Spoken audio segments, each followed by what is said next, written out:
क्या है वो खतरनाक फफूंदी जो अमेरिका में पकड़ी गई है? चीन के दिमाग में हर दिन कोई ना कोई खुराफात चलती रहती है।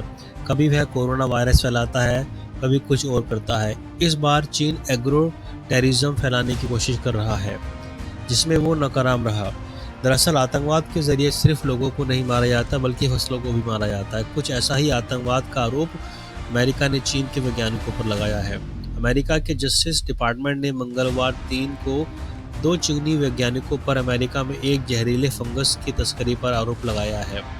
ये दोनों कपल हैं और दोनों उस जहरीले फंगस पर अमेरिकी यूनिवर्सिटीज़ में रिसर्च करने की प्लानिंग कर रहे थे। चलिए जानें कि आखिर ये वायरस कितना खतरनाक है। इस वायरस से कहा जाता है कि जो कि मकई, गेहूं, ओट्स जैसी फसलों को खराब कर देता है।